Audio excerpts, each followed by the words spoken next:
नमस्कार. चला तर आज आपण बघूया खव्याचे गुलाबजाम. त्यासाठी आपण 1 वाटी साखर आणि त्याच वाटीने मोजून समान आपण पाणी घ्यायचं आहे. पाणी जास्त नाही घ्यायचं, कारण की जर पाणी जास्त झालं तर आपला पाक पातळ होईल आणि पाक करताना आपण त्याला हलवून घ्यायचं आहे सतत. आता 2 विलायची घेतल्या आहेत मी फोडून आणि ह्या सुरुवातीलाच टाकायच्या आहेत, कारण की सुरुवातीला टाकल्यानंतर जसं आपला पाक शिजेल तसं त्याला फ्लेवर येईल. आता 5 मिनिटांसाठी मी झाकण ठेवलं आहे. पाक आता आपला शिजत आहे. त्याच्या कडेला जो काही फेस येत आहे तो आपण चमच्याने काढून घ्यायचा आहे आणि असाच आपला पाक आपण मीडियम फ्लेमला उकळू द्यायचा आहे व्यवस्थित.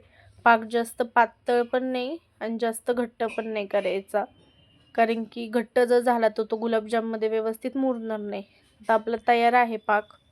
तो गाळून घ्यायचा आहे चाळणीने आणि आपण आता पीठ कसं करायचं आहे गुलाबजामसाठी ते पाहूया.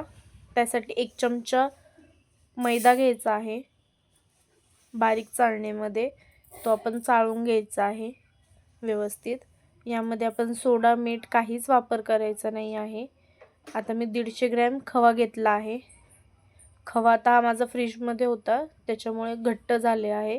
त्याला आधी आपण मोकळा करून घ्यायचा आहे आणि खव्यामध्ये गाठी असतात, त्या आपल्या बोटाने आपण फोडायच्या आहेत, जेणेकरून त्या फुटल्यानंतर मऊ होतील. आता हाताचं जे तळहात आहे ना, जशाप्रमाणे मी तुम्हाला मळून दाखवते त्याप्रमाणे खवा मळून घ्यायचा आहे, जेणेकरून त्या ज्या गाठी आहेत ना त्या व्यवस्थितपणे फुटतील.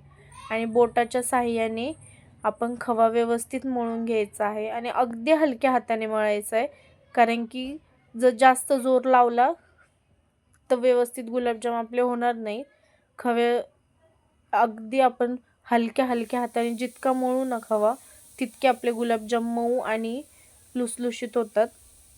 आता आपण हलक्या हाताने जेवढं होईल तेवढं मळून घ्यायचे. चपातीचं आपण जसं पीठ मळतो ना तसं नाही मळायचं. जेवढं हलकं होईल ना तेवढं मैदा मिक्स करत हळूहळू आपण तो आता मळायचा आहे. आता खवा आपल्या सध्या हाताला लागतोय, इथपर्यंत पीठ मळायचं की आपल्या हाताला ते चिकटणार नाही. आणि ज्यावेळेस आपल्या हाताला ते खव्याचं पीठ चिटकणार नाही, त्यावेळेस समजायचं की आपलं पीठ गुलाबजाम करण्यासाठी रेडी आहे.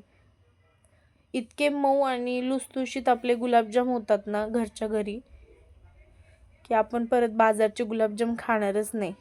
व्यवस्थित त्याला मळून घ्यायचं आहे आणि पीठ पाहू शकता तुम्ही किती सॉफ्ट झालं आहे. आता ह्याला आपण जसे बाजारातले आपले छोटे छोटे पेढे असतात ना, तेवढे आपण हे गुलाबजामच्या पिठाचे पेढे करून घ्यायचे आहेत आणि व्यवस्थित त्याला गोल करून घ्यायचं आहे. जितकं त्याला गोल आकार देता येईल तुम्हाला तितकं त्याला गोल आकार द्यायचा आहे. व्यवस्थित असेच एक एक एक एक करत आपण ते गुलाबजाम तयार करायचे आहेत. व्यवस्थित आता आपण हे सर्व पिठाचे एक एक एक एक करत गुलाबजाम तयार करून घ्यायचे आहेत. छोटे करायचे आहेत, कारण की तेलामध्ये आपण ज्यावेळेस सोडतो तळायला त्यावेळेस ते फुलतात आणि पाकामध्ये सोडल्यानंतर ते आणखीन फुलतात. त्यासाठी छोटे छोटे आपण आपल्या साईजनुसार पेढे बनवून घ्यायचे आहेत. आणि बघू शकता आपण पेढे तयार आहेत. आता तेल आपण घेतलं आहे कढईमध्ये.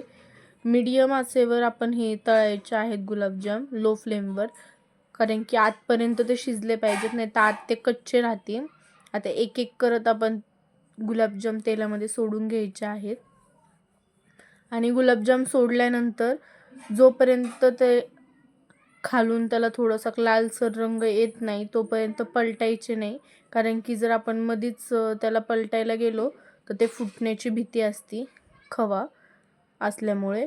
आता हलक्या हाताने त्याला आपण हे तेल पण वरतून सोडायचं आहे आणि वरतून तेल सोडत सोडत ते गुलाबजाम पलटी करायचे आहेत, जेणेकरून ते व्यवस्थित पलटी होतील आणि चिटकणार सुद्धा नाही, फुटणार पण नाही. आता असंच आपण एक केक करत त्याला पलटी करून घ्यायचं आहे आणि पलटी केल्यानंतर दुसऱ्या बाजूनी त्याला आपण तसंच फ्राय करून घ्यायचं आहे. आणि अशा प्रकारे आपण हळूहळू त्याला वरतून तेल सोडत सोडत गोल्डन कलर येऊस्तोपर्यंत फ्राय करायचे आहेत. 5 ते 4 मिनटांमध्ये आपले हे गुलाबजाम व्यवस्थित फ्राय होतात, मीडियम फ्लेमवर पण, आणि आतपर्यंत ते व्यवस्थित फ्राय होऊन जातात. आता बघा कलर किती छान आला आहे आपल्या गुलाबजामला. आता आपण हे एक एक करत प्लेटमध्ये परत काढून घ्यायचे आहेत गुलाबजाम. आणि अशाच प्रकारे आपण बाकीचे गुलाबजामसुद्धा फ्राय करून घ्यायचे आहेत. आता गुलाबजाम बघा आपले फ्राय करून रेडी आहेत. आता मी हे एका भांड्यामध्ये गुलाबजाम सर्व घेतले आहेत आणि त्यावरतून मी पाक टाकला आहे. आणि आपले गुलाबजाम बघा तुम्ही वरती तरंगले आहेत. आणि 5 ते 10 मिनटं, पण अर्ध्या तासासाठी तुम्ही त्याला झाकून व्यवस्थित ठेवून द्या, जेणेकरून पाक पूर्ण आतपर्यंत मुरेल. आणि पाहू शकता आपले खव्याचे गुलाबजाम अगदी बाजारसारखे तयार आहेत. तुम्हाला मी फोडून पण दाखवते मधून. गुलाबजाम अगदी मऊ झाला आहे आणि जशी बाजारच्या गुलाबजामला टेस्ट असते ना, तशीच आपण घरी केल्यानंतर सुद्धा टेस्ट तशीच लागणार.